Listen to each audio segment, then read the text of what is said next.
Jessica Lopez, bonjour. Bonjour Nicolas et bonjour à tous. Pardon de pouvoir être présente avec vous ce soir. Alors Jessica Lopez, vous êtes journaliste à l'AFP et vous êtes adjointe à la rédaction en chef centrale, chargée des principes rédactionnels et de la diversité à l'agence France Presse. On peut peut-être commencer par des chiffres à l'échelle mondiale et nationale sur la présence des femmes dans les médias. Alors oui, on estime en gros que les femmes sont présentes dans un quart des contenus médiatiques, c'est 25%. C'est un chiffre assez officiel qui est issu d'un rapport qui a lieu tous les 5 ans, enfin, d'un projet qui s'appelle le Global Media Monitoring Project, en anglais c'est le GMMP, et qui est mené dans plus d'une centaine de pays où en fait une équipe de chercheurs dans chaque pays prend une journée test. Il me semble que donc de mémoire c'était le 5 décembre 2020 la dernière. Et puis en fait ils vont regarder cette équipe de chercheurs sur cette journée la télévision, ils vont écouter la radio, ils vont regarder toute la presse écrite, y compris les fils Twitter des grands médias pour voilà voir est-ce qu'on parle des femmes, comment on parle des femmes. Et donc il ressort de cette étude mondiale que le chiffre international c'est qu'en gros qu'il y a 25% de femmes uniquement dans les contenus médiatiques et donc on peut supposer qu'il y a quand même plus de 75% d'hommes. En France, ce chiffre, il est de 29%. Et puis après, la moyenne européenne, c'est autour de 30%.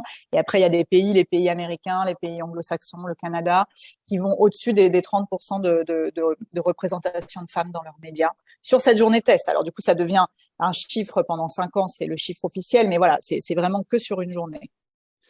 Et vous, à l'agence France Presse, vous pouvez jouer sur ce chiffre avec vos 1400 journalistes dans le monde. Vous êtes présente, l'agence France Presse est présente partout dans le monde. Vous vous engagez aussi dans cette démarche. Bah, À c'est la ce qu'on de- essaye de se dire. Voilà, c'est-à-dire que ce qui a mené à la création de ce poste au mois de septembre, c'était de se dire qu'une agence de presse, elle avait une responsabilité supérieure parce qu'en fait, de fait, elle vend l'information à ses clients qui sont donc les médias. Et si en fait, nous, on fait pas aussi ce travail d'essayer de pousser pour une meilleure représentation des femmes, pousser pour qu'aussi tout notre travail reflète un petit peu mieux la société. Je rappelle, vous l'avez peut-être déjà tous dit dans la salle, mais que voilà, les femmes, c'est 50% de l'humanité, 52% même. Donc voilà, si nous on fait pas cet effort, en fait, c'est une demande de nos clients parce que tous les médias réfléchissent aujourd'hui à la façon dont on parle des femmes et à la représentation des femmes dans les médias. Et deux, c'est aussi, ça fait partie du travail voilà, du journaliste que de s'interroger sur le monde dans lequel il vit et d'essayer de refléter la société telle qu'elle est. Donc voilà, nous la démarche, elle est aussi de se dire que à l'AFP, avec comme vous dites 1400 journalistes répartis dans le monde entier, on doit se poser ces questions, voilà, encore plus peut-être qu'ailleurs. Et vous-même, vous avez réalisé un rapport sur ces questions à l'agence France Presse cette année et vous vous appuyez sur des rapports de sociologues qui ont travaillé avec vous. Oui, tout à fait. En fait, on travaille sur cette question, pour la faire courte, depuis un petit peu avant 2017, fin 2016, c'est deux journalistes police et justice qui se posaient un peu la question de, voilà, elles se rendaient bien compte qu'elles citaient beaucoup d'hommes, qu'elles travaillaient dans des milieux où c'est très très masculin, et alors que pourtant voilà, les femmes existent. Alors où sont-elles, que faisaient-elles? Voilà, elles se sont un petit peu posé la question. Elles ont commencé à faire un petit travail sur les dépêches de l'AFP en français que leur avait commandé la directrice de l'information Michèle Léridon à l'époque. Et puis de ce travail, voilà, on a commencé à se rendre compte que voilà, les femmes étaient peut-être sous-représentées, donc on a déroulé la pelote.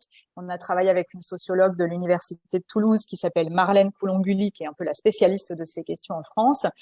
Euh, et, euh, et donc du coup voilà, elle avec ses étudiants, elle a pris un corpus de nos dépêches qu'elle a étudié en 2018, 2019, 2020. Et donc voilà, on se rend compte, c'est un petit peu déprimant à lire, que les femmes sont en général absentes des titres, plus souvent décrites par leur physique que les hommes. On a plus souvent leur âge. Elles ont parfois uniquement un prénom, elles ont parfois même pas de prénom. Euh, voilà, donc du coup, moi, ce qu'on m'a demandé quand j'ai commencé à faire le rapport en 2021, c'est de m'intéresser très concrètement à, une fois qu'on avait ce constat, depuis 2016-2017, et en plus il y a eu MeToo, c'était vraiment de trouver des solutions pour essayer d'améliorer la représentation des femmes. Et du coup, on a élargi cette question à la diversité, voilà, dans nos contenus. Et une de mes conclusions, c'était notamment que peut-être ce serait bien d'avoir quelqu'un basé à la rédaction en chef central qui, voilà, qui est central en fait, qui dirige un peu toutes les régions de l'AFP pour pouvoir être dans la prise de décision et réfléchir avec tous les bureaux à comment améliorer ça. Donc le poste a été affiché, j'ai postulé et je l'ai eu depuis septembre. Et maintenant, c'est officiel. Et comme vous êtes rattaché à la rédaction en chef centrale, ça va irriguer dans toutes les rédactions de l'AFP, et puis notamment à travers le manuel de l'agencier. Donc là, les journalistes auront des outils pour rééquilibrer ce déséquilibre. Et vous avez aussi travaillé avec, là, vous avez parlé, vous avez donné quelques chiffres sur le qualitatif aussi. Un sociologue de Grenoble, je crois, vous a donné une approche assez percutante aussi sur vos propres productions.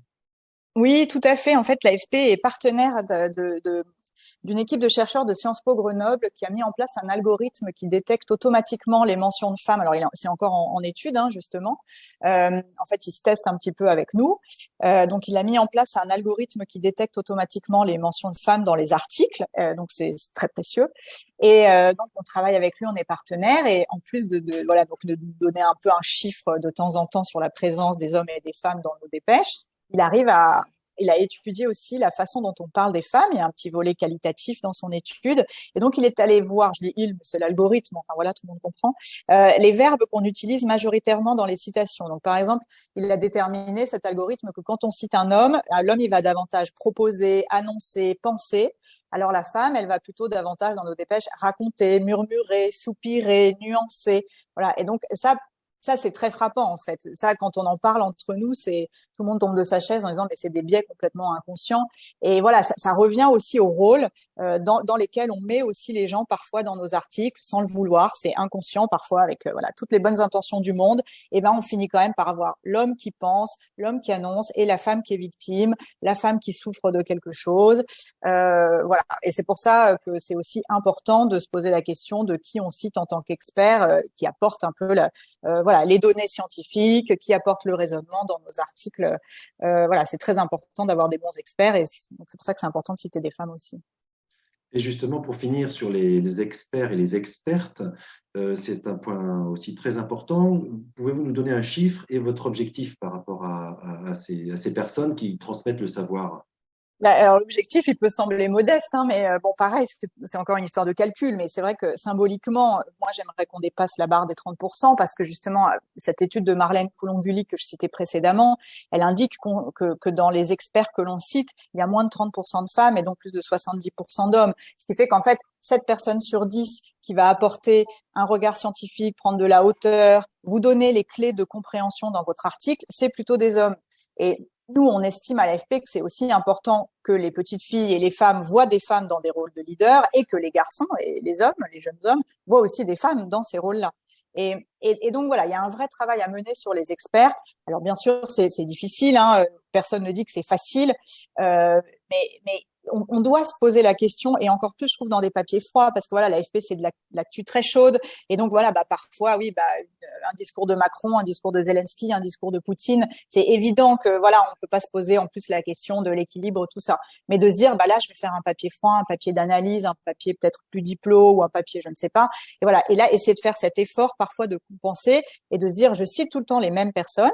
Est-ce qu'ils n'ont pas des collègues femmes? Est-ce que je peux pas, moi, de mon côté, essayer de trouver des femmes expertes? Et ça, je pense que c'est important. Et pour conclure, le seuil de 30%, pour moi, il est symbolique. Vous avez dans une pièce 10 personnes, il y a 8 hommes et 2 femmes, elles sont un peu invisibles. Voilà, je pense que vous commencez à renverser la tendance quand vous avez 3 femmes dans un groupe de 10, ensuite 4 femmes. Voilà, je pense que c'est l'étape un peu, voilà, la plus dure, c'est de dépasser le seuil de 30%. Et en espérant que ce déplacement, cette évolution aille assez vite, que vous puissiez la quantifier. Voilà, c'est ça. Après, la question, c'est comment on va calculer que de fait, on a amélioré, on a dépassé les 30%. Donc ça, c'est peut-être la question voilà, de mettre aussi en place un outil pour compter automatiquement la place des femmes dans nos dépêches. Voilà, c'est soumis à des discussions, ça demande aussi un peu de technique. Voilà, mais à terme, mon souhait, ce serait qu'on se dote de cet indicateur. Ouais. Merci beaucoup, Jessica Lopez. Merci beaucoup.